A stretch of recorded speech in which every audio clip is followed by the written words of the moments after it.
তাকে আল্লাহ তাআলা জাহান্নামের আগুনে পোড়াতে পোড়াতে ছাই বানিয়ে ফেলবে। আল্লাহ বলবেন, জিব্রাইল যাও একটু দেখো, একটা মাত্র সেজদা দিয়েছে আমাকে, এরকম কাউরে পাওয়া যায় কিনা। বাটি চালান দিয়ে দেখো পাওয়া যায় কিনা। খুঁজে খুঁজে কাউরে পাবে না। আল্লাহ বললেন আবার দেখো, খুঁজে খুঁজে একজনকে পাবে, সামান্য ইমানের ছিটে ফোঁটা তার অন্তরে ছিল। আল্লাহ বলবেন যেহেতু ছিটে ফোঁটা আছে, অনেক মায়ের খাইছে, ওকে বের করে জাহান্নাম থেকে বের করে একটা নির্ধারিত দূরত্বে রেখে দাও। রেখে দেয়া হবে, কিন্তু জাহান্নামের আগুনের লেলিহান শিখাতে তার গা ঝলসে যাবে। সে আল্লাহরে ডেকে বলবে, মাবুদ তোমার কাছে আমি কিছু চাই না, জাহান্নাম থেকে তুমি আমাকে বের করেছো, জীবন নদীর পানি তুমি আমার গায়ের মধ্যে ঢেলে দিয়েছো, আমি আবার সজীবতা ফিরে পেয়েছি। আমি তোমার কাছে জান্নাত চাই না, শুধু নিরাপদ একটা দূরত্বে আমাকে রেখে আসো, যাতে জাহান্নামের আগুন আমারে কষ্ট দিতে না পারে। আল্লাহ আমি কিন্তু তোমার কাছে জান্নাত চাই না। কি চাই না? জান্নাত চাই না, কিন্তু জাহান্নামের আগুন আমারে কষ্ট দিচ্ছে, এতটা দূরত্বে রাখো যাতে জাহান্নামের আগুন আমার গায়ে না লাগে। আল্লাহ বললেন ওকে রাখবো, কিন্তু আমার সাথে একটা কন্ট্রাক্টে যেতে হবে, যে এটা তোমাকে দিলে তুমি আর নতুন করে কিছু চাবা না। সে বলবে আমি রাজি, কন্ট্রাক্ট হয়ে যাবে। আল্লাহ জিব্রাইলকে বলবেন যাও এমন দূরত্বে রাখো যাতে জাহান্নামের আগুন ওরে কষ্ট না দেয়। রেখে আসা হবে, অনেক দিন সে ওখানে আনন্দে থাকবে, আল্লাহ শুকরিয়া করবে। সে মনে মনে বলবে বেঁচে গিয়েছি, আমি বেঁচে গিয়েছি, জীবনে আর কিছু চাই না, জাহান্নাম থেকে আমি বেঁচে গিয়েছি। অনেকদিন থাকার পরে মনে মনে ভাববে পয়সা তো গেছি, কিন্তু নতুন করে একটু ট্রাই করে দেখি, জাহান্নামের সৌন্দর্যের দৃশ্য একটু চোখ দিয়ে অবলোকন করা যায় কিনা। সে আল্লাহরে ডেকে বলবে আল্লাহ ইনদি সুআল, আমার একটা ফরিয়াদ আছে। কি ফরিয়াদ? আল্লাহ আগেই বলে রাখি আমি কিন্তু জান্নাতে যেতে চাই না। আল্লাহ বলবেন কি চাও? সে বলবে আল্লাহ তোমার জান্নাতটা তুমি কত সুন্দর করে বানিয়েছো, আমি একটা নজর শুধু দেখতে চাই। জান্নাতের দরজার সামনে নিয়ে যদি আমারে বসিয়ে রাখো, দ্যাটস ইনাফ, আর কিছু চাই না, শুধু জান্নাতের দরজার সামনে। আল্লাহ বললেন তুই না ওয়াদা করেছিস, তুই না চুক্তি করেছিস। সে বলবে আল্লাহ আমারে হতভাগা বানাইয়া তোমার কি লাভ?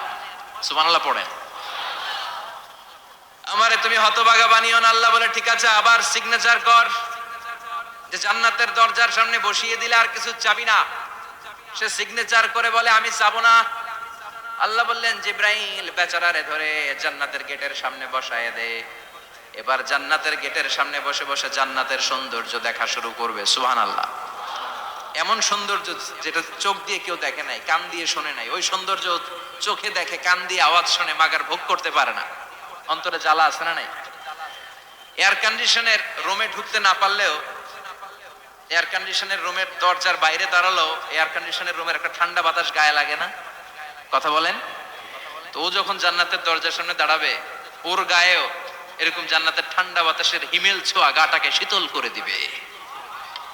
ওই শীতল হয়ে যাওয়ার পরে আর তো সহ্য হবে না, আবার আল্লাহরে ডাকবে, মনে মনে ভাববে আরেকটু ট্রাই করি না, দোষ কি, আস্তে আস্তে অনেক দূর তো আগাইছি। সুবহানাল্লাহ কইবেন না? এবার আল্লাহরে বলবে আল্লাহ ইনদি সুআল, আল্লাহ তুমি যদি কোনো বিষয়ে নতুন করে ডিসিশন নাও, তোমারে জিজ্ঞেস করার মতো কি কেউ আছে?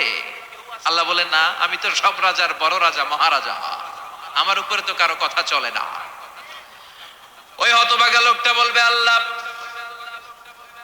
এত সুন্দর জান্নাত তুমি বানালা, চোখ দিয়ে সৌন্দর্য দেখি, কান দিয়ে আওয়াজগুলো শুনি, হুর আর গেলমান হেঁটে বেড়ায়, এত সুন্দর জান্নাত চোখ দিয়ে দেখি, ঢুকতে পারি না, আমারে কষ্ট দিয়ে তোমার কি লাভ? ও আল্লাহ আমারে তুমি মাফ করে দাও, জান্নাতের চিপার মধ্যে এক কর্নারে তুমি একটু আমারে জায়গা করে দাও। আল্লাহ বলবেন ওয়াই হাক ইবনা আদম, তোর ধ্বংস হোক হে আদম জাত, মা আগদারাকা, তোর চেয়ে বড় গাদ্দার আমি আমার সৃষ্টিকুলে কাউরে দেখি নাই, কারণ তুই আমার সাথে চুক্তি করিস আর চুক্তি ভঙ্গ করিস। আল্লাহর রহমতের দরিয়ায় তখন জোশ খেলে যাবে, ওর আকুতি মিনতি চাহনি আল্লাহর রহমতের দরিয়ার মধ্যে জোশ লাগিয়ে দিবে। আল্লাহর দয়া হয়ে যাবে, মায়া হয়ে যাবে। আল্লাহ বলবেন ঠিক আছে জান্নাতে যা। লোকটা এবার এক দৌড়ে জান্নাতের ভিতরে ঢুকে যাবে। লোকটার দৌড় দেখে আবার লোকটারে আল্লাহ ডেকে বলবে একটু দাঁড়া, একটু দাঁড়া, জান্নাত তো দিছি, তো দৌড় দিলি কেন? সুবহানাল্লাহ কইবেন না? লোকটি বলবে আল্লাহ প্ল্যান তো আমি কম করি নাই, এত চেষ্টার ফলে আমি আসতে পারছি, আবার যদি তুমি বাইর করে দাও এই জন্য এক দৌড়ে এমন চিপার মধ্যে লুকামো যাতে তুমি আমার না দেখো। আবার আল্লাহর রহমতের দরিয়ায় জোশ খেলে যাবে, আল্লাহ কাছে ডাকবে, কাছে আয়। ও গোলাম, তোর কি মনে চায় আমারে বল, আজকে তুই চাইতে থাক, আমি দিতে দিতে তোর মনের সব আশা পূরণ করে দেব। লোকটা খুশি হয়ে বলবে, আল্লাহ আমারে এটা দাও, বাড়ি দাও, গাড়ি দাও, নারী দাও, এটা দাও, ওটা দাও, একের পর এক চাইতে থাকবে, আল্লাহ সব তারে দিতে থাকবে। চাইতে চাইতে লোকটার সব চাওয়া যখন শেষ, সে বলবে, আল্লাহ আর আমার চাওয়ার কিছু নাই। আল্লাহ বলেন, নো, এত তাড়াতাড়ি যে তুমি খেলা শেষ করতে পারবা না মনু, আমার সাথে তোমার এই খেলা আরো লম্বা সময় চলতে হবে, তোমার অনেক কিছু চাইতে হবে। তুই আজকে চাইতে চাইতে তোর সব চাও আমার কাছে বলবি, আর আমি দিতে দিতে তোর জীবন ধন্য করে দেব। সে আবার চাইতে শুরু করবে, আল্লাহ এটা দাও, ওটা দাও, ওটা দাও। আল্লাহ দিতে দিতে সব দিবে। এরপরে বলবে, আল্লাহ মাফও চাই, দোয়াও চাই, আর চাওয়ার কিছু নাই। আল্লাহ বলবেন, তাই ঠিক আছে, তোরে আমি জান্নাতে ঢুকাই দিলাম, তবে মনে রাখিস তোর জান্নাতটা হবে সবচেয়ে ছোট জান্নাত, আর তোর জান্নাতটা হবে এই পৃথিবীর 10 গুণ। চিল্লায় এখন সুবহানাল্লাহ। বুখারীর বর্ণনা, আখিরু মান দাখালাল জান্নাহ, যে লোকটা সর্বশেষ অনেক মাইর খাইয়া রিমান্ডে থাকার পরে জান্নাতে ঢুকবে, তার জান্নাতটা যদি পৃথিবীর 10 গুণ হয়, তাহলে আমাদের সবাইরে ফেরদাউসে ঢুকাতে আল্লাহর কোনো সমস্যা আছে? চিল্লায় বলেন, সমস্যা আছে?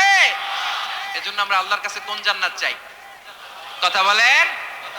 রব্বুল আলামিন বলেন, ওয়াসিকাল্লাযীনা ইত্তাকাউ রাব্বাহুম ইলাল জান্নাতি যুমারা হাত্তা ইযা জাউহা ওয়া ফুতিহাত আবওয়াবুহা ওয়া ক্বালা লাহুম খাজানাতুহা সালামুন আলাইকুম তিবতুম ফাদখুলুহা খালিদিন। সুবহানাল্লাহ পড়েন। আমরা এবার জান্নাতে ঢুকবো। সব জান্নাতীদেরকে নিয়ে আল্লাহ তাআলা বলবেন, ও ফেরেশতারা, আমার জান্নাতীদেরকে তোমরা ওয়েল রিসেপশন দিয়ে, রেড কার্পেট রিসেপশন, লাল গালিচার সংবর্ধনা দিয়ে জান্নাতে নিয়ে যাও। ফেরেশতারা পেছন থেকে আল্লাহকে যারা ভয় করে জান্নাতের উপযুক্ত হয়েছে সবাইকে নিয়ে জান্নাতে ছুটবে। অমিয়া, কোন প্রোগ্রামে যদি মন্ত্রী আসে, মেম্বার অফ দ্য পার্লামেন্ট আসে, কিংবা প্রধানমন্ত্রী আসে, ওনার শুভাগমন উপলক্ষে আমরা অনেকগুলো ওয়েলকামিং রিসেপশন গেট বানাই না? কথা বলেন। সুজানগরে বোধহয় বানায় টানায় না?